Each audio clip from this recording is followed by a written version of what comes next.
We live. We live, y'all. What's up? Welcome to Full Disclosure, where we tell it to you where T.I. motherfucking is. This is Derek Lamont Williams the first. We got Big Dick Dashley, Bobby Rich Green, Say that. and the little lady of the house, Lisa Burnett. Oh. What's up, y'all? Welcome to the show once again. How we doing? How we doing, people? How we doing? Hey, we doing great. Yeah, how we doing? How we doing, Lisa? I'm doing grand, man. We got any announcements of the week? Anything we want to congratulate people about? Well, Hey. Go ahead, Lisa. I took my this test, trying to get my health insurance license to sell health insurance. All right. So I passed the first part of my test. Got the second part to take. That's nothing. I already passed it. It's in the bag.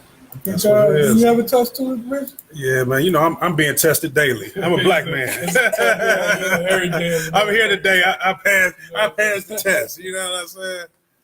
But yeah, so what's up, y'all? We want to thank everybody that joined us for last week, and we have some people hit us up about the book. You know what I'm saying? At least you want to. Oh, the secret, yeah. So somebody inboxed me and asked me what was the name of the book, and I just want to touch and recap. The book is called The Secret, and it's a great read, right there. So y'all go ahead and get this book. That's right. Change your life. Talked about the laws of attraction. We're definitely gonna get back into that another show because that's real deep. Real deep. So definitely gonna go back into the laws of attraction and everything. So what we getting into today? Oh, well, you know what? I'm gonna let the little lady Lisa lead us off today. D, if you don't mind. Ladies first. So yeah, I want to talk about forgiveness. Like, why is it that we choose to forgive certain people for certain offenses and not forgive the other? Yeah, we coined a new phrase. What's the new phrase? What's the phrase? It's called selective forgiveness. Selective forgiveness. People have selective forgiveness. People forgive who they want to forgive. That's so true. You know what I mean? And a lot of times, break it down there. I'm gonna let you go ahead. Let's break it down. A lot of times we just decide just to forgive somebody just when we need them. So I encountered this situation where these family members, they beefing. And they done said some nasty things to each other. They done called each other out their names, So one family member called another family member out their name, but then they came back and apologized. But the one family member, they ain't fucking with them. Uh-huh. But then a friend that they ain't been friends with, let's put that in quotations, they had been friends with this person for some years now. And over the years, this person has called them black bitch, dumb bitch, drunk bitch, every bitch but bitch. Along with some other things. Other choice words. And this person is still letting this person in their life, and they be okay with these things. And I don't understand how you can forgive a friend but not forgive your own family member. Like, Yeah. What is that?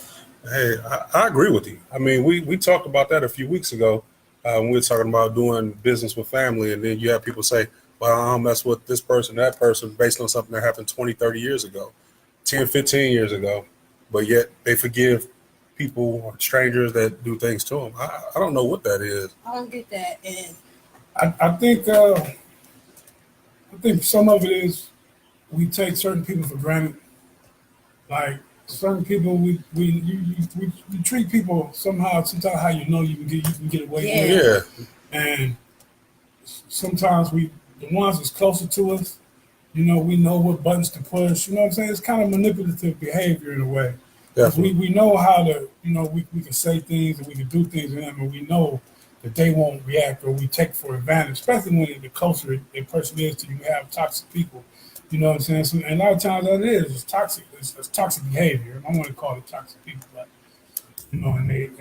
but somebody else who they might are not as close to, but who they might need for something, or for some reason, we might not know what it is that they want from this person, need from that person, but it's always something, man. It's always a reason why you don't want to cut them off because You know what I'm saying? You know, you can borrow $20 from them when you need it. Yeah, that's or true. You need them for something. Are they gonna be there for you? Or but the people who you know, the closest to us, we'll dog them, Correct. treat them like shit, knowing that they're gonna take it. You know what I mean? And so I think that's a lot of it. That's selective behavior. Yeah, and then you got the person that they feel as if just because they forgive you, they need that you have to still be in their life. So people don't understand or are not able to distinguish the difference between forgiveness and not fucking with somebody. Just because I forgive you, don't mean I have to have you in my life. Don't mean I still have to be around you and do for you. Like I forgive what you did, but I just can't fuck with you. And you got people that just let people just talk to them and treat them any old way because they think that's what they deserve. They've been treated so badly so long by that person that they just used to. They're just used to the abuse. It's a deep thing. I mean, that's to your point too. Even to take it another way, Rich, when you talk about, politically how people will forgive Donald Trump. You know what I'm saying? People for his transgressions, the same that selective forgiveness. Like, you know what I'm saying? The thing, what was it? Well, I was talking about when Bill Clinton. When Bill Clinton was in office in the early 90s, he had an affair with Monica Lewinsky. And I had so many people, conservative Republicans, whatever you want to call them, say that he was a womanizing draft dodger. And he was bad for the U.S. and it was a bad look to have someone who was an adulterer and who didn't go to war. Now you take Donald Trump. Donald Trump, same position, same resume, probably not as good as Clinton's when it comes to public service, and you forgive. You have to explain to me how you have that selective forgiveness. I mean, to me now that's just hypocrisy. That's just, let's just call it what it is. It's the same way you could have 1,000 priests get brought up on charges, but not one spend a day in jail. But, you can forgive them. I mean, you select who you forgive. That to me is just, it's hypocrisy. It goes way further to me than cognitive dissonance. Right. Yeah. It goes into people being stubborn and wanting to be right. Yeah. Instead of trying to see the other side of things, people just rather be right and then to not even do the right thing, just to be able to stand in whatever ground that they have and whatever they feel that they're standing on. Because then in the line, their alignment with that person or with that thing, like their what they want and what they want is the same. Correct. So now, no matter what you do, you know what I'm saying? Oh, I can forget that. You all right, you know what I mean? Because you see it like I see it. You want us. Yep. You know what I'm saying? But somebody else, and it's like going, even some people that's close to you, like, I don't know why that, I think, you know what I mean, that whole taking people for granted type deal, but they won't forgive them. They hold them to a higher standard than they'll hold anybody else. And it is crazy, you know what I mean? That whole behavior, whatever. I think people misunderstand what forgiveness is all about. You know what I mean? And I don't even think it's true forgiveness. You keep people around for what you can get from them. Comfortability. Exactly. But I don't think they necessarily forgive them. At least I wouldn't think so. But forgiveness is not for them. Forgiveness is for you. It's for you. You know what I mean? Say forgiveness is something for you to move on to and not to hold that baggage about anything. You know what I mean? I my situation, I even go to I've never hated any, you know what I mean? And I had a situation where, you know what I'm saying, the man my mom was with was beating her up. And, he lumped her up pretty good, you know what I mean? Like, it was a Bugs Bunny when he was the king and he was knighting, and he had the lump. One lump or two. One lump or two. You know what I mean? I went to, long story short, I went to the hospital and she was like, you couldn't even recognize it. Wow. So, when you talking about hate, I don't even have, you don't never hear me use the word hate. I don't hate nobody. I ain't never hated I never hated anybody before and anybody since, but I hated this guy. You know what I'm saying? Understandably so, though. I knew what hate was then, that day. Now, that's why now I never hate anybody. I love everybody. You know what I'm saying? I might not fuck with you. You know what I'm saying? But I don't hate nobody. And I had to come to a point where I forgave this guy. I had to come to a point where I understood it wasn't about him at all. You know what I mean? It was about me. It was about because what it was doing to me and what it was doing in my relationship with mom. Yeah. And so I had to find a way to forgive him. And I know if I can do that, you know, when I jumped at her, the shit, you know what I'm saying? I understand, like, okay. I never walked up to him like, oh man, you know I forgive you. He, you know, he had to know about my behavior because I don't. The fact that I'm sure you beat his ass. The fact he's still alive, he understands that I forgave him. You know what I'm saying? But I don't like him. You know what I'm saying? If he was on fire, I would piss on him. You know what I mean? But I don't hate him. You know what I'm saying? I've forgiven him. You know what I'm saying? I don't owe him nothing. That wasn't for him. You know what That's I mean? right. That was for me. That was for you. People think that they have to forgive somebody for them. And people will forgive somebody and jeopardize their own well-being, their own insanity, just because they feel as if that's what they need or what they have to do. You can't forgive somebody and still be stuck in a messed up predicament, in that predicament that they put you in. Somebody put you in a predicament and you forgive them, but you're still in that predicament and you still bitter and anger. That's not forgiveness. No, it's not. No, not at all. Well, Not at all. you know what though? If I'm being honest, I go back and forth with that.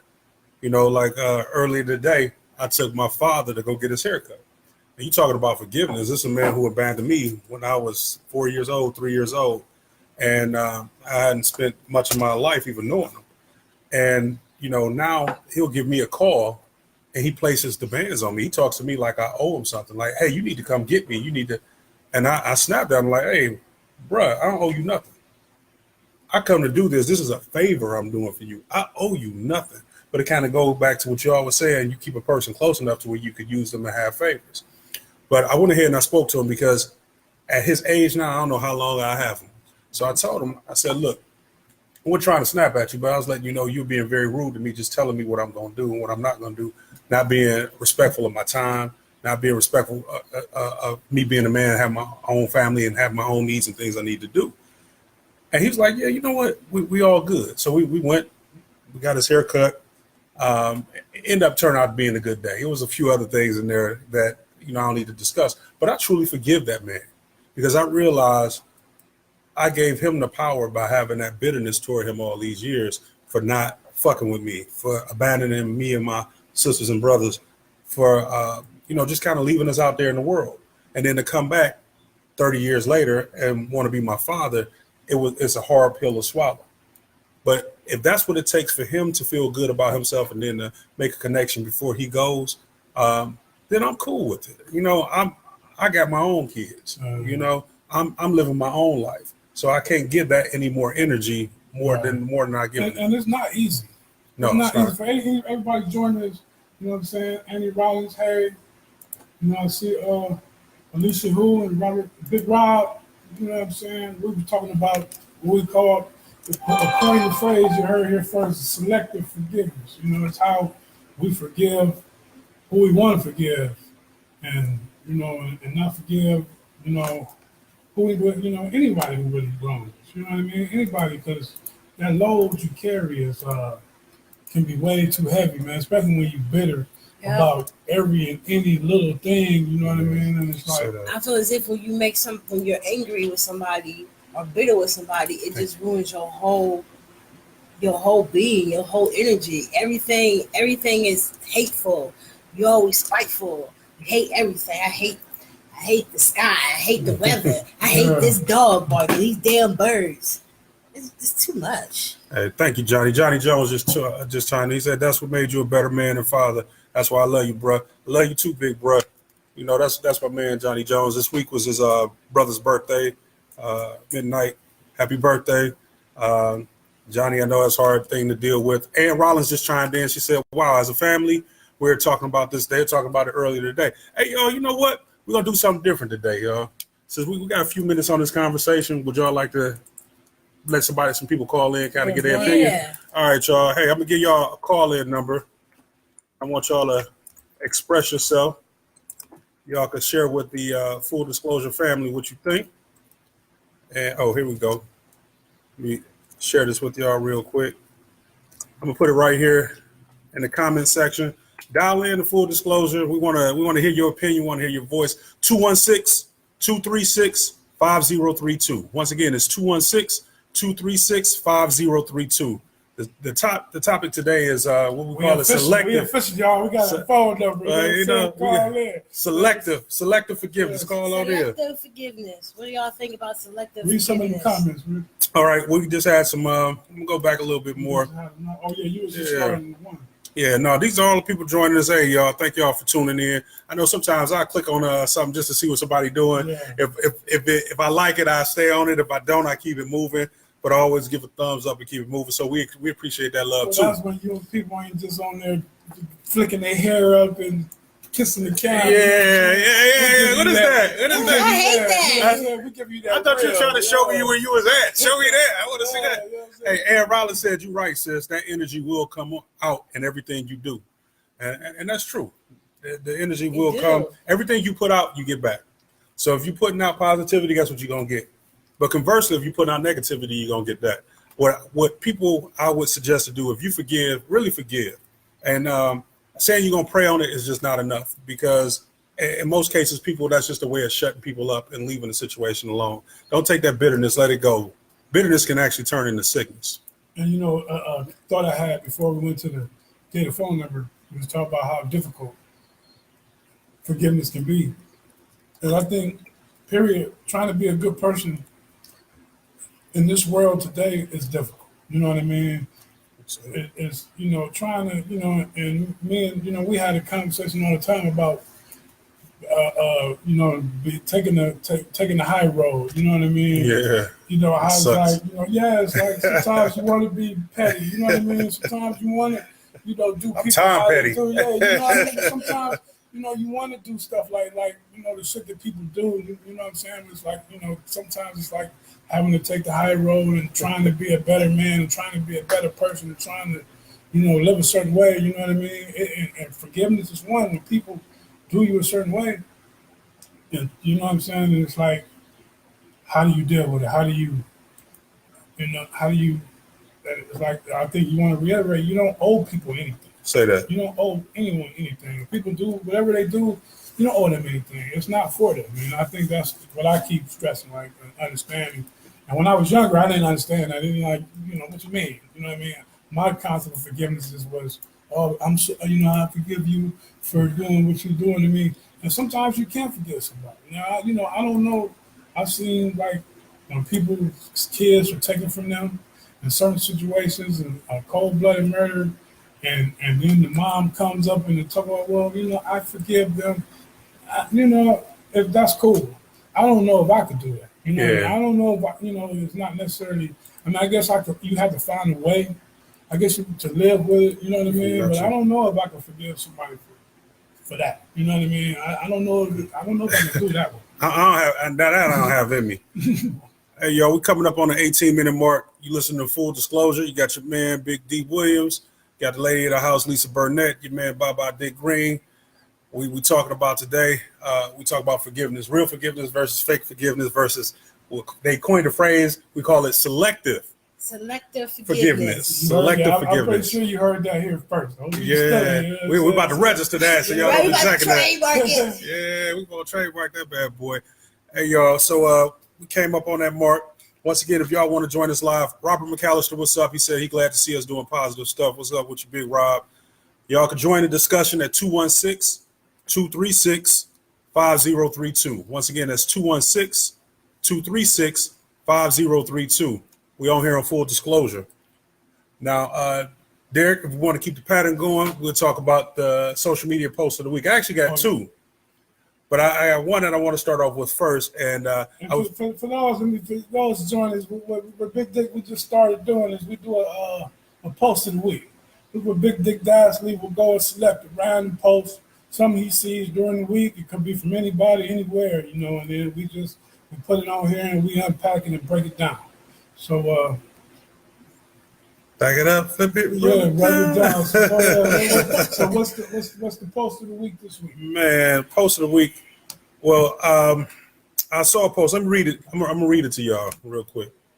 So this was the social media post of the week. It said a man gave the mother of his child $600 for school supplies and school clothes. But the man had found out that his baby mama had split the money 3 ways with her other 2 kids that are not his. The man found out and confronted her about it, but she had explained her reasons and that her other 2 baby daddies didn't give anything for their children. So it wouldn't be fair for one child to have nice things and others didn't. The man was mad and told her that it's not his responsibility to look out for the other 2 kids that aren't his. Whose side are y'all on? So I got a lot of people. So what we have here, baby mama, 3 kids. Go ahead. Baby mama, 3 kids, 1 baby father. The baby dad of one child gives her $600 for his son or daughter. Was his son or his? That's not even his child. His child. She takes the $600. She spends it on all 3 kids. He's not happy with it. He's not happy with it. He said that he took his hard-earned money so his kid can have whatever his kid needed for school, and she went ahead and split it evenly. She said $200 each. Now, what she said is that she could have spent it. She didn't spend it on, frivolous things. Like, I didn't spend it on another man. I ain't spend it on myself. I spent it on my babies. But I just didn't feel right for one kid to have everything and the other kids not have nothing because their fathers aren't as supportive as he is. So I really want to know. I mean, I want to know in the comments. Y'all definitely, come in, chime in, call in, and give me your thoughts. You could dial in at 216-236-5032. 216-236-5032. So what I did, besides posting this to social media, I sent this out to a few people, and I got varying responses. Here's one of my favorite. It's an unfortunate situation, and she did what she had to do for her household. So no, she's not wrong. I have a bonus son that my husband had while we were married. I had to love him because he didn't have anything to do with what his parents did and how he got here. I'm not going to lie. It was hard because I felt hurt and I teared up every time I saw him when he was younger. I never let him see me cry. He deserved my love just like my children. Over the years, now we're all one big happy family, including my ex's new wife. All children deserve to see us all working together for their good. Now, she get the Hero of the Century award. She was married and her husband went out and had a child on her. And she didn't know how to deal with it, but she accepted that baby because she felt like the baby didn't have anything to do with it. And she's saying in a situation like that, things can happen. So Angie, if you out there, I want you to call in. Matter of fact, that's my girl Angie Neal Cisco. She told me she was going to give a call in. Let me hear the ladies' point of view. Ladies, what do you have to say? Yeah, what do you think about this, Lisa? I can see both sides of the arguments. I can see why, if the woman did what she said she did, I can understand why she may have done that. Me, being a single mother of 2 kids with 2 different baby daddies, you do get in situations where one father may do for the other child, and you do feel like, because you don't want that child to feel some type of way. Now, maybe in that situation, she could have or she could not have found a different solution. School is coming up. You got a sorry ass baby dad. Maybe you could have pulled in some extra hours. That's true. Pulled in the double. You know what I'm saying? Yeah. Or started buying stuff earlier in the year. Yeah. You know what I'm saying? But at the same time, if that man was with her and they weren't just sleeping around, they were in a relationship and he lived with her, wouldn't he have been taking care of those other kids anyway? Even if you're not going out buying the kids shoes per se, you paying some bills. So them kids is benefiting from that light bill you paying. So do he really feel some way because he's not with her, or is it genuinely what he said, or is it a combination? I would believe it's genuinely what he said. Until you lived in a situation like that, it's hard to do it. for me here, we got any comments coming in? I want to see. No. What Ann Rollins said, she said convos talk about forgiveness. Talking about Angie's story, that's ultimate forgiveness. Right. You know, Yeah. so that she way past elected forgiveness. She a rock star of forgiveness. Yeah. So for me, as I read this, as I'm reading now, the key word here, it says a man gave. That's the key word. You gave this woman $600. I'm gonna tell you something. You give me something, the shit is mine. Yeah. You understand what I'm saying? It's mine to do what I do. If you give me a lawnmower and I'll sell the motherfucker tomorrow, there's nothing you can say. It's mine. That's You know what I mean? If you pay child support, it comes out, automatically. Mine comes automatically. No, this didn't say child support. Well, that's what I'm saying. Okay. If you pay child support, it comes out automatically. You have no say. I don't have no say where that money's, how that money's spent, That's true. how that money's allocated. You know what I mean? It's out. It's gone. That's You know right. what I mean? So if he's not paying child support, then you could just get your kid and spend that money on that child. That's You know what I mean? do that. That's the and I understand how you may feel, Rich. I know you could relate to the situation, but you got a baby mom and she has other kids, and you go get your kid to do for your kid, and the fathers is not doing for their kid, and it's like, okay, you have to be delicate to that situation. So you can't put that on the mom. What is she supposed to do? She's supposed to take her kids to the department store and buy them a bunch of shit and not buy them nothing. You know what I mean? You can do that as a father. Yeah. You could go to get your kid and let's go. And you could buy them 6 pairs of Jordans. You could buy them whatever you want, and then can't nobody say shit. But she can't, in good faith. I don't think, even if, as a father, if I was in that situation, when I was getting child support and I got 2 other kids, how I'm going to take your $600 and then one of them do hide their clothes from the other 2 siblings? You know what I mean? Don't let you. Where you get that? But don't you think that would have happened anyway? Like, if the kid is older than the kid had how many years in school, so each year the situation. So that's probably is not the first time that has happened. That might be the first time you found out about it. Mm-hmm. You know what, man? I think that there's so many layers to this. Once again, y'all watching Full Disclosure. What we're talking about, there was a mom who got $600 to spend on a child for school supplies and books. And what she did is she has 3 kids. The other baby daddies don't take care of their kids. The baby daddy that gave the $600 does. She took $200 and put it on each of the kids. And when the father found out who gave her the $600, he was upset because he said, "I gave you that for my kid." We saying that she wrong. Now, once again, okay, we getting a caller. Hey, good afternoon. You on with Full Disclosure? Who's calling? Hey, this is Scott Ferguson. Scotty Ferg. You are our What's first up? official caller, Scotty. What's Ferg. happening, Scotty Ferg, the legend, the man, the myth, the legend? Hey, man, just checking out the show. Good stuff, man. Good stuff for Yeah. real. Hey, thank you, Scott. Thank you, Thank Scott. you. Hey, you are our first caller, Scotty. Okay, Ferg. you got to weigh in on the subject, Scott. So Absolutely. here it is. Well, I know it's a difficult thing, but I think the problem is she didn't discuss it with him. I That's think it. he may have had a different Communication. opinion of it if she had told him, okay, here's what I'm going to do.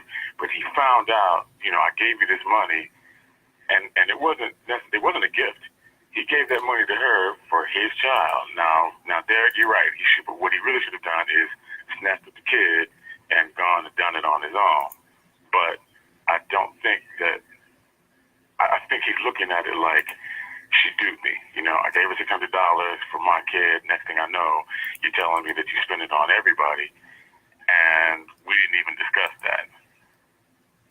I agree with you. Yep. So if y'all didn't hear what Scott had to say, Scott Ferguson called in. He said that had she discussed it first, That is Communication, communication. Yeah, definitely. Communication would have killed all that. So what would have been your reaction? What would you have said to her, Scott? Well, that's the hard part. It's like my initial, I would have been pissed just like he was, but my initial reaction. And then I probably would have dialed it back after I thought about it. it and realized, you couldn't do that to these other kids. But going forward is the next thing. Yeah, the next thing now is, okay, if that's what's going to happen in the future, then yes, I'm going to come get my son and I'm going to take care of him. Yep. You deal with those other baby daddies and do whatever you all do. Because, at the end of the day, those other kids are not my responsibility. Yes. And I work hard for my loot, and I want to make sure my child has what he needs. Now, if she needs some help, then we can talk about that too. Scott, when you go over there and both the other kids are sitting there with them sad faces, and your kid got Taco Bell. They gonna buy Taco Bell. The reality is, it's going to affect my child in the long run. That's right. He has to live in that house with these other kids. Yep. And so, at the end of the day, it's going to be sibling rivalry and the whole 9 yards, and it's going to make a stressful situation for him. So we got to figure something out here. But again, it all boils down to we got to sit down and talk about it. And then, like I said, if she needs some help, or if she needs some help with these other dudes, I can't do nothing about that specifically, but I can maybe give you some advice on how you need to handle that, because I can't keep doing this. Right. I can't keep kicking out my loot and paying for all these kids that I didn't have. If they're my kids, I'll pay for them, but if they're not, then we got to figure something else out. That's it. Hey, Scott, that is a very well thought out response. All I can tell you is thank you. I appreciate your. Thanks for calling. How you fired? You know what I'm saying? Long time no hear from. How you doing? That's my man right there. So we gotta catch up offline, Scott, man. Thank you for calling in. We appreciate you tuning in, your support, and my brother. We'll call you later on. Yeah, share the video, man. Share it, everybody. Share the video. You all keep this up, because this is what we need in the community, and I'm gonna do what I can to spread the word. This is what's happening, because dialogue is how it gets done. Yes, it does, my brother. Man. Appreciate it. All right, love you, Scott. Very much. All right, love you guys. Take care. Peace. All right, so that was our caller, Scotty Ferg. He came and he shared his thoughts. We're talking about the baby mama. She got 3 kids. One of the baby daddies is responsible, gave $600 for his baby to get school supplies and clothes. She didn't get anything from the other baby daddy, so she took that $600 and she split it up evenly amongst the other kids. The father was upset. He said, I gave you that money for my child. I don't want you spending money on your kids. Let them other dudes do what they need to do for their children. We want to know, was she right or wrong? What's your thoughts? We've had varying thoughts. I actually wanted to share one more with you because I got quite a few responses on this on Instagram, on Facebook, inbox personally.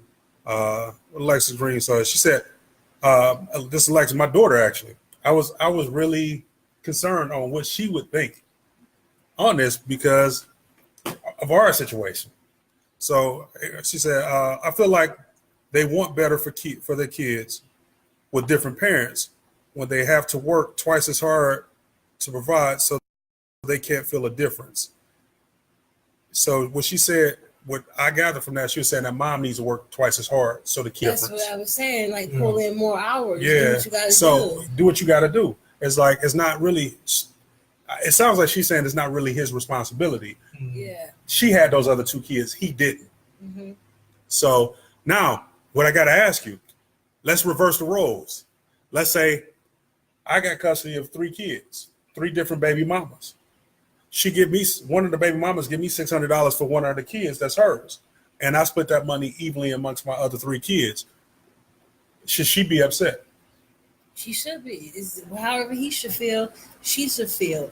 And I think that maybe, and some people may feel as if she should feel even more strong against it, because normally the guy is the provider. The guy is the one that's supposed to go out and do most of the work. That's how we are conditioned to believe. When really, in my mind, I feel as if it should be 100. You should put in 100. I'm gonna put in 100 to carry these kids, to live our life, do what we got to do. That's it. So All right. Well, you know what? Y'all know I lived this situation. So I had a situation very similar to this. Things like this will happen all the time. Mine was more having somebody who was a little bit more irresponsible, a little less communicative. Um, so in that situation, once you get once the money out your hands, forget about it. It's not yours anymore. It's that person's money. So you can't dictate. You can't wish away. You can't give money with instructions. People are going to do what they do. It's just like somebody being outside of a store and he's asking or she's asking for some money. You give them the money. You hoping that they go buy food. You hoping that they don't go smoke it up. You hoping that they don't go drink it up. But once it's out your hands, you can't control That's that. the key word right there. Give. Once you give that money, so that's it. That's mine. So that's yeah, it. nothing you can do about it. I was fortunate enough that, I love the other baby like my daughter. I'm her daddy. That's my daughter. When people ask me how many kids I got, I say 3. That is my bonus child. I never tried to make her feel different. However, she had a situation to where she could have felt different at times because of the immaturity of the relationship that was happening around that. So all we can do is be the best parents we can be. If you have a child with someone and you're not with them, and let's say sometimes people will use money to control you. Yeah. So, hey, I ain't giving you nothing for that. If I think you got another man laying up there, Yeah. blah, blah, blah. So, or you got another girl, I ain't doing this. I didn't dealt with that situation. See, and you can't have it both ways. The bottom line is people like that are immature or they lack self-confidence. Because if I have to control you with money, if I have to control you with physical force, if I have to manipulate you, it's something wrong within me. Regardless of what the situation is.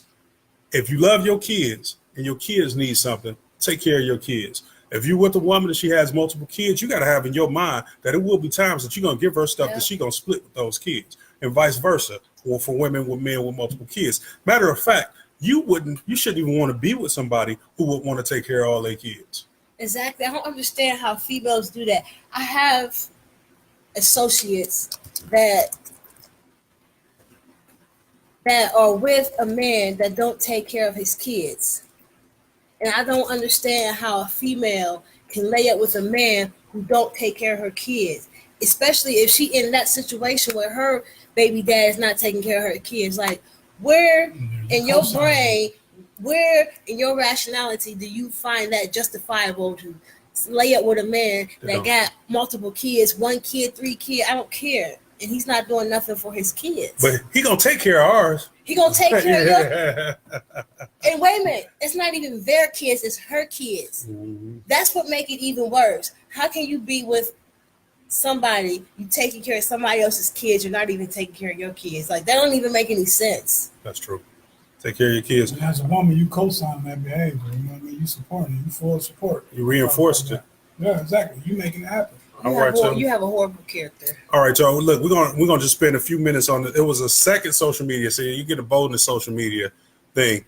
Right now, what we're talking about, man had a baby mama he gave $600 to that has 3 kids. One of the kids is his. She took that $600, she split it evenly amongst her other kids. So they all got $200 each for school supplies. We wanted you to chime in, give us your thoughts, tell us what you think about it.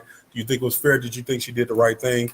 Because she could have spent the money at the bar. She could have spent the money on herself, but she spent the money on her kids. So, I'm not mad. Now, maybe I should have started with this, D, but I figure I got a few more minutes in my segment. So there was a woman in Long Island who made up rape allegations against these 2 guys while she was in college. She said that they raped her. Come to find out, she finally told the judge, no, they didn't rape me. It was another guy I liked. I was scared he was going to find out that I let them both have sex with me. So I lied on them to not mess up my name. The judge sentenced her to 1 year in prison. She rolled her eyes during sentencing and just all type of histrionics. My thoughts are this. What I want to ask you is, do you feel she should have got more than 1 year? Do you feel she should have got more time?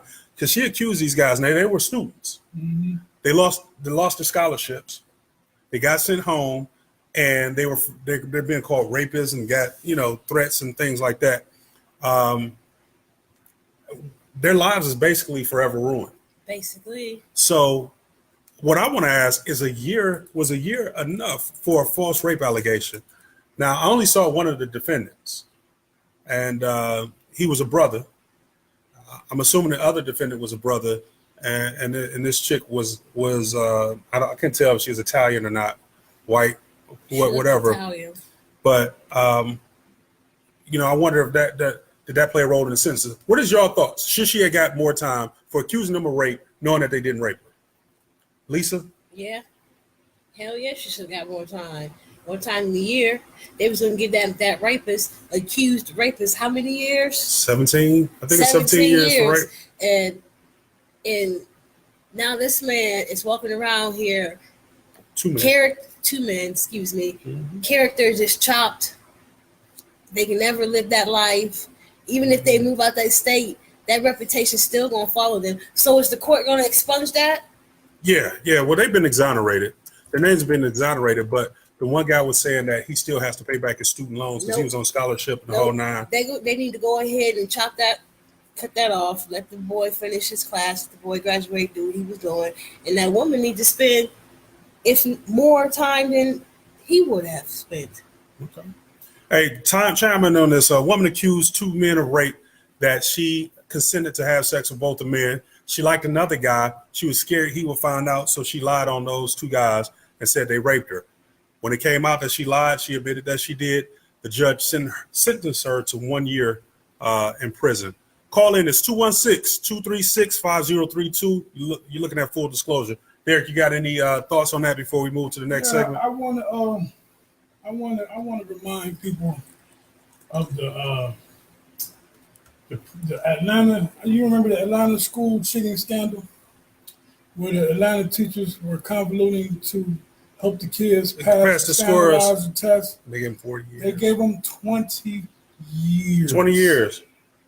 20. They were helping the kids pass these standardized tests so they can graduate. Correct. These were all black students, teachers now. They hit them with racketeering charges and gave them 20 years. So yeah, she should have got more than a year. Yeah. You know what I mean? Yeah, she should have got more than a year. And it goes into what we see every day. What you see, these black folks going into the system, justice system, and getting maximized sentences and getting thrown in the key, and then same for lesser offenses, white people going in there and getting. Miguel just posted the other day about the teacher in Euclid or something like that. Teacher just got probation for sleeping with 2 or 3 of her students. Correct. And then now it was a black teacher, a counselor. She was a counselor. She slept with an 18-year-old, an adult, 18. An adult. Yeah. And what did she get? A year. She got a year. Yeah. She got a year. I was gonna bring that up, man. It's just the sentence. It's two judicial systems: one they go through and the one we go through. And they do it so blatant, and it's like they don't even hide it. No, they don't. I mean? They don't. Where's Dave Chappelle at when you need him to plead the fifth? Fifth. 1, 2, 3, 4, 5. Hey, you calling in the full disclosure caller? What's your name? Robert Berry. What's up, Robert? What's up, nephew? Yes. What's going on? Well, thank you for. Like Margaret Ritchie. Hey. I'm calling about hardworking men that go to work every single day. They get lied on about stuff like that. Okay, yeah. False accused, where people could accuse you of sexual harassment at work and you ain't done a thing, Right. So, hey, give me your story. What happened? Just basic females just talking stuff and then they lie about you about nothing. That it ain't true because they jealous or they upset about what you did to them or they feel like you was wrong. That is wrong. Them was hard-working students that need to be dealt like that. Yeah, she lies on tells. I'll tell you what, man. That used to be one of my fears. I used to, that's why I never really messed with like random chicks. Like I want to know you. You know what I Yeah. mean? Because you fuck around and meet some chick at the bar, you don't know her. Yeah. You know what I mean? You don't know nothing about her. Like I don't, that one night stand shit. You know what I mean? You Yeah. risking it because One night stand might be your might be last your last. stand. You know what I mean? Well, That's why I'll take a resume. I want to know. I want a background check. You know, the whole nine. yeah, Well, Robert, I got to agree with you. Not to cut you off, D, but I got to agree with you. They like the guy said, his life is ruined. He was there on a scholarship, and they rescinded his scholarship and sent him a bill for the money that they had given him, and he owed all those student loans back. He said now everywhere he go, people know he is the guy who got accused of that rape, even though she's admitted that she lied. I don't think that's something he can get off his record. No. You know, all I can tell you as a young man, just be careful putting yourself in those situations. But, I appreciate your feedback on that. And, we hate to see those young brothers, lose time in their life. But you know what? If they stay strong and resilient, they can bounce back. They shouldn't have to. It shouldn't be that way. And actually, she messed up for a lot of women that's going to be telling the truth. Yep. And it's women like her that make it bad for other women who this really happens to, and they scared to come forward because of liars like her. Yeah, exactly. So she's done so much damage. She's done damage just to him, not just to him, but to to women in general. It's women like her that have made it possible to coin the phrase as what do they call them? Victim shame, shaming the victim. Yeah. When they start talking about, oh, he raped me, and then they make the woman the victim on the stand. Yeah, or they're going to her background and make her look like a harlot. Yeah. But see, we all have done things. We all got pictures on our social media that we probably shouldn't have on there, and that can make us look guilty. The only thing that made them look guilty in this case is the fact that they slept with a woman who agreed to sleep with them, who then lied on them. We just got to be careful. Robert, I appreciate your call. Hopefully everything going well. We got to get together. I'll see you next weekend at the gun range. All right. Peace. Love you too. Bye. Hey, y'all watching Full Disclosure? We had quite a few topics. We talk about Thanks forgiveness. Everybody for joining in. Everybody that's commenting. I think it was Jerome Jackson. yeah. This is a great example of situational injustice. Hey, Jerome, why don't you call in, man? 216-236-5032. Veronica, we want to hear your opinion on this. Veronica be dropping gems. So where's my man Patrick Bubba Boy Cole? I want to hear his opinion. That's my brother right there. Go back to Glenville days. Yeah. Jerome Jackson just said that's why a good man changed the dogs. That could have been a very good man. And it was two brothers. I've actually had to talk with my son about this. I said, if you with a woman, you with a woman. If it's more than you and her, it can only be another female. Never let another man in the room with you and a woman. And y'all probably don't agree with this, but I'm being realistic. This stuff happens. When you get a girl, y'all drinking and having fun, and then I feel the same way about females. Caller, you on with Full Disclosure? Who's calling? It's wrong. Rome, what's going on, Rome Jackson?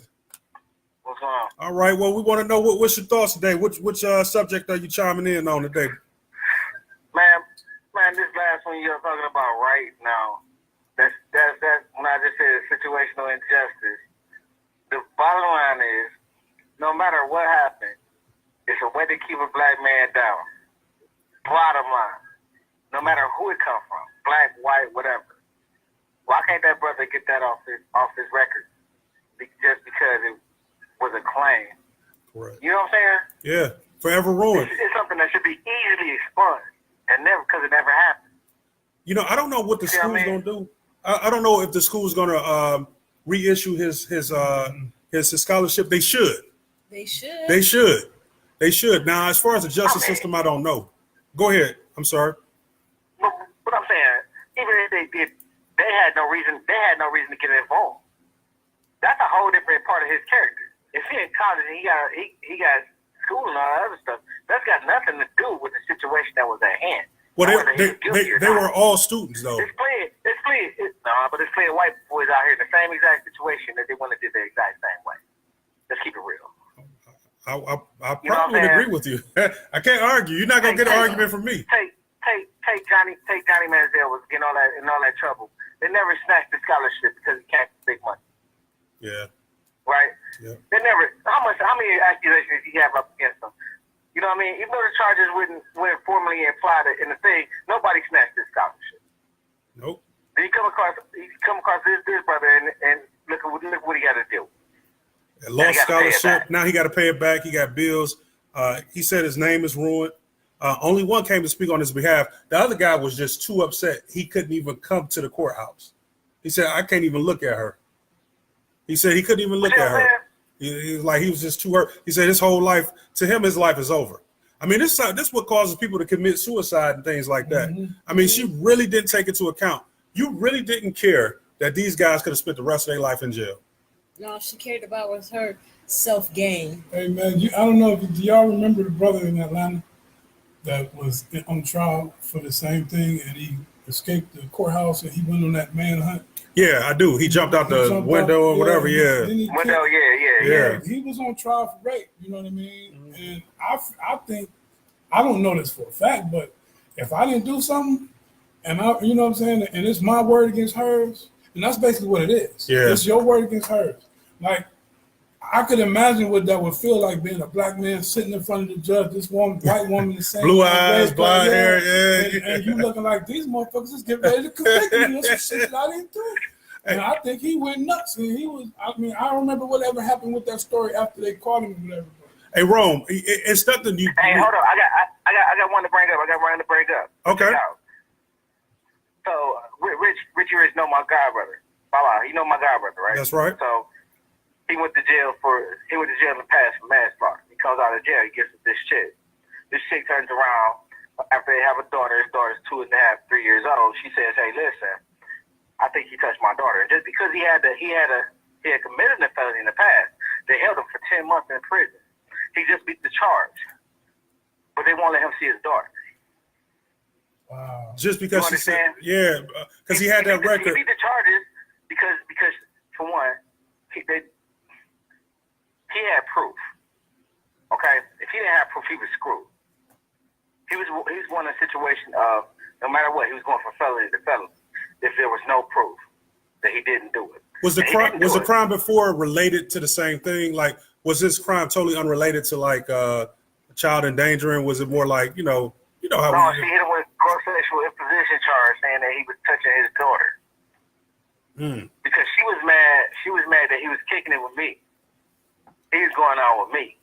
So the woman, we hooked up to say, hey, listen, we gonna have our kids go out and trick or treating together, and she didn't want that to happen. And she's stupid, but honest to God, she got a diagnosis, quote unquote, of being bipolar, but that doesn't justify her actions for what she did. So all y'all want to do is go trick or treating, and so she lied on him to say he touched her daughter because y'all wanted to take the kids trick or treating? No, because she don't want him around me. That's even that's even crazier. Man, see, situations like that, people, when you could just lie on somebody and get them in trouble like that's a very dangerous situation. They're coming for you. Right. Yeah. Right. And he was on parole, you know what I'm saying? Boom. Wow. They're coming with for you. And you the accuse them, 1-2. they're coming. When it comes down to it, in my heart of hearts, when it comes down to it, and she got the way to put it out there, it's just be something to come back on her so she learns that lesson to stay away from being vindictive like that, or being abrasive like that when you're not in agreement with somebody being around someone. Well, you know what? Whatever happened to being innocent until proven guilty? We given up on that as a society. Not when you got a felony and you on parole, man. You know what? You're right. You remember back in the day they used to say he paid his debt to society. Now if you got a felony on your record, that thing follow you for life. But I get it, but that's not how they treat it. No, they don't treat it like that, especially when it's you. Right, especially when you're black. Bottom line. That's it. You can't get out the system. Is, you know. Hey. That's the craziest story I heard. I never heard this story before. That's crazy. No, this is just ended because he just got out of jail the day before yesterday. Oh man. And now he's like, hey, look, my daughter's birthday on the 30th. I want to see my baby. I'm telling him step back and do it the right way first. Mm-hmm. You know what I'm saying? Use the system like she tried to use it against you, but you using it for the right reason. I'll be doing a video call. Hey, how you doing, baby? Daddy love you. Exactly. Right now for this moment. Just for this moment. Even if we gotta just go somewhere and get your mind close enough to being away from it. You know what I'm saying? Yep. Do it. I agree with Aaron Rollins. You know? Aaron Rollins said that lady's a sociopath. That's not right what she did to that man. But hopefully he could bounce back from that. Big ups to your family, man. Thank you for you giving your input. Yeah, thanks for calling, man. We appreciate your support. Keep watching the show, man. Share the show. Kevin Wright just chimed in. All right. Have a great one. Kevin Wright just joined us. Said it's dope. What's up, Kevin? What's up, Kevin? And what's going on? Y'all feel free to chime in at any time. We're going to turn it over. Y'all watching Full Disclosure. You got your man, Derek Williams. You got the lady of the house, Lisa Burnett. Your man, Baba Dick Green. We're going to move on to the to Derek's subject. Derek, what's on your mind today? All right. Hey, we here at, just to give y'all a quick synopsis, kind of like what we put this thing together. We had these discussions, man, and it gets deep sometimes. This is basically, we bringing y'all into our discussions when we sit here and we chop it up and we talk about X amount of everything under the sun. And one of the topics, and so one of the actually discussions we've been having about the show is how do we deal with the topic of religion? Now, everybody here on this panel, nobody here adheres to any religious doctrines. None of us are we more live by a African spiritual based system. Which is where really all religion comes from, check out, do research. But, we come across this topic and we have had a discussion here of what's the best way to go about it. And not just for the show, but we all have mothers and brothers and sisters and aunts and uncles and who are in the church or in the synagogue or in the mosques. And you know what I mean? And, we have these discussions, especially come Christmas time, you know what I mean? Where, like my mom is deeply religious and, she asks, when you don't celebrate Christmas, and when I tell her why I celebrate Christmas, she's like, I don't want to hear it. You know what I mean? She don't want to, and that's like, I think we need to be able to have these discussions without, this whole narrative of that, you're not supposed to discuss politics and religion, I think is hard-wise. You have to understand that I think these are things we need to talk about. Like politics and religion are intertwined. I mean, look at if you look at your Bible, 9 times out of 10, it says the King James Version. I mean, king, it doesn't say preacher James, it doesn't say pastor James, it says King. It says King James, So that tells you right there the relationship between politics and religion. That's right. And we wanted to share with our discussion amongst each other the best way to go about dealing with it on the show and dealing with it, on a regular basis, in life situations with relatives, with friends, So I want to put that out there to anybody who want to call in and comment and, kind of bring into the conversations we've been having about it since we started doing this show. Yeah, you know what? I agree. Jerome just said, say that politics and religion are intertwined. And there's a reason why they're saying, it's two things you shouldn't discuss. But, they're both ideological in their basis, religion and politics. Why do you choose a political side? Most people choose the political side that they grew up in. So my mama is a Democrat, I'm a Democrat. My daddy a Republican, I'm a Republican. So it's like you're indoctrinated. You're brought up into a belief system in politics. Politics is a belief just as strong as any religion out there. And when you start talking to people and you realize that they're immovable from a position based on their allegiance to a party, a political party, that's where I end my conversation right there. I guess my religious and my political beliefs are very synonymous in the fact that I don't adhere to a political party. That's not a coincidence. It's not a coincidence. I look at what these people are talking about, what they are supposed to represent, and I go based on that. I do believe that we need to be part of a political system. I think we had this discussion before. Just because you're conscious don't mean that I feel like a lot of conscious people should not be removed from politics. I think that that's another way that they could subjugate you. That's another way that they could minimize you and marginalize you. if you don't have love for politics, become the politician. If you want change, become the change that you want. That's just my message. I'm not saying all those politicians out there are cool. It's a corrupt system. They say they want to take money out of politics. Well, politics is money. I ran the campaign. I understand. It is all about money. If you ain't got no money behind you, you ain't winning because people ain't gonna know your name. You know, there are grassroots things. People can start doing things like this to get the word out. Hey, how you doing? Greetings, Ted. That's my brother, Ted Whitfield.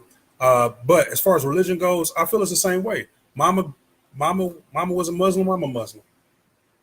My daddy was a Christian. I'm a Christian. My mother she went to the Kingdom Hall. I go to the Kingdom Hall. It's just you're indoctrinated into it. It's a tradition. It's just things that you're doing. But when you become of a certain age, it's up to you to look into yourself and look into what you really are. And then you have to start making those decisions based on how you feel and how you think. And you have to be willing to deal with the backlash that's going to come if you don't agree. It's going to be some times that you're going to not agree with your parents. You can't tell me you weren't 16, 17 years old and you weren't doing some things that your parents didn't want you to do. Well, that's part of that awakening. I'm not saying that I'm right in everything that I'm thinking. I'm certainly not saying that I'm wrong, but we shouldn't be immovable from the idea that there may be something different out there. That's just my stance. Lisa? Before you go, Lisa, let me read Jerome Jackson comment. I want you to listen to this.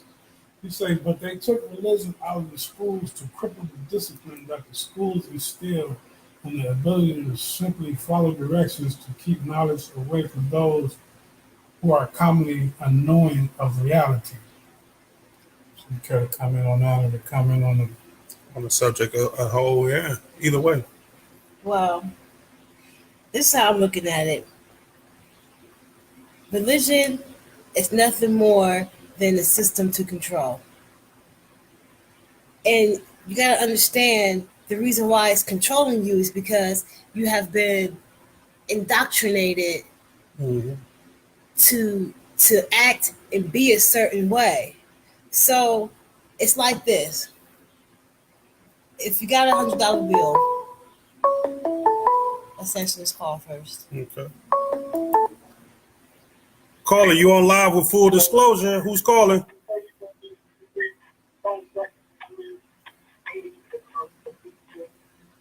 Oh, well, they missed their chance. All right.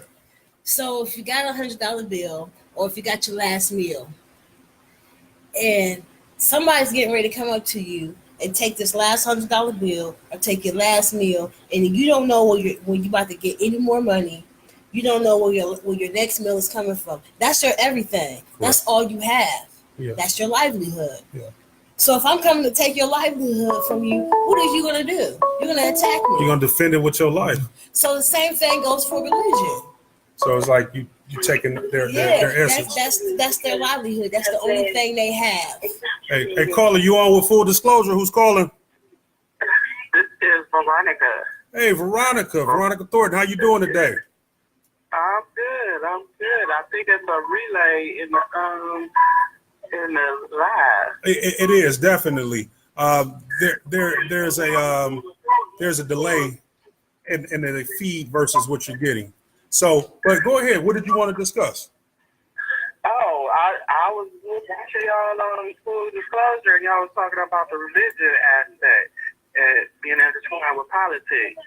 Yeah, go ahead. We want to hear your thoughts. So we really what we were trying to say is how do we go about dealing with religion? I didn't hear you. What we really want to ask is how do we go about dealing with religion with people talking about it, discussing it, you know what I mean, dealing with it with friends and family, and how we should deal with it, you know, going forward like on this show.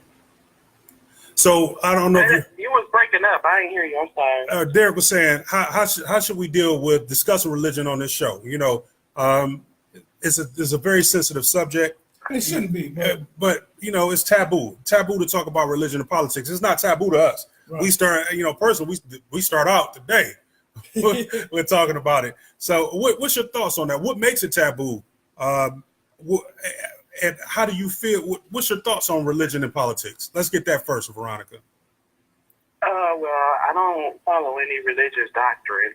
And as far as politics, you don't have to be involved, but you need to be aware, because if you're aware of politics, you know the laws and things that are going on around the world and how they affect you, because it all affects you, Yes, it is. regardless of whether you choose to participate or not. That's right. Hey, that's a profound statement. I actually second that. I agree with you. So, Veronica, how do you deal with people that you don't, can you hear me?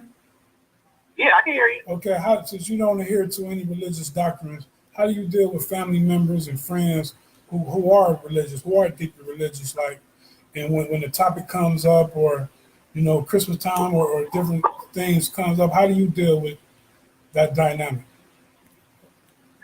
Well, first I have to hear what they're saying and keep quiet for a second, because you have to let them get it all out before you hit them with some real stuff. Because they don't be wanting to hear it, because they're so into what they've been taught as you said, growing up, and that's what they came into. But as a whole, I wait to hear what they say, and then I have to kick it back to them in a logical aspect, because a lot of the things that are in religion, and I studied a few religions, and I grew up in a Christian church. So when I got to questioning things, I was literally put out of church. And I was only 15. He said, "You got to go. You don't have to go home, You are, but you got to get out of here." Ball of Satan. You know what I'm saying? Hey, that happens, and it shouldn't be that way to where they're so immovable. But then again, too, I gotta play devil's advocate. Sometimes people who aren't part of religion are too hard and too harsh, and ready to cut people off or call them foolish for their beliefs. So it's like, it's such a catch-22. I think. Hey, real quick. Well, actually, Ann just said something. Go ahead, So Veronica, stay on the line. This was Ann Rollins said. She said, "I don't mind discussing, but I prefer to have it with an open mind, with open-mindedness and respect. Most tend to want to only push their side, be combative. We're all experiencing an evolution. We're all in different stages. We can't force each other along, even if you think that you're right." And that's what I wanted to touch on. That's what I was getting to. Go ahead. And that's true. Yeah, that's what I wanted to touch on, because I think we have both sides. People, because I see so-called content. I hate to use the word content. I don't like labels, if you know me. But, for argument's sake, you see people make it personal. Mm-hmm. You know what I mean? And I think that's the most important part. To try not to make it personal. Try to keep it about the discussion and the doctrine and the facts. You know what I mean? And not make it about, or you stupid, or you know what I mean? And you see them when they attack each other and combat each other. And I think that's when it gets, it has to be. Well, I think that comes from a respectful. level of frustration for some people, True, because they don't want to hear it. You know what I'm saying? Because I keep an open mind. I don't attack people for whatever they believe. I just try to kick it to them knowledge. You know what I'm saying? And then they get upset because you're not adhering to their particular belief, which is kind of not being open-minded. So you have to know your audience, so to speak. Yeah. Yeah. Well, Sometimes it be pride. Well, pride play a big role, but you know what it is, to a large degree, believe it or not, is love. When people, especially if it's somebody who loves you. Now I don't know how combative people are with strangers. If you are, that's just you trying to be right. But if it's somebody you love, let's say you're an ultra Christian, you really want to save their soul, or you're an ultra Muslim, you really want to say, and you're like, hey, no, you're doing the wrong thing. You're going to burn in hell. I'm trying to save your life. And then you have someone who isn't part of religion is like, hey, I'm trying to save your life. I'm trying to keep you from fooling yourself and waiting on something that ain't going. So you got two people looking at each other and saying, I want to help you. No, I want to help you. No, I want to help you. And they get It's a frustration thing. But the truth is right there in the middle.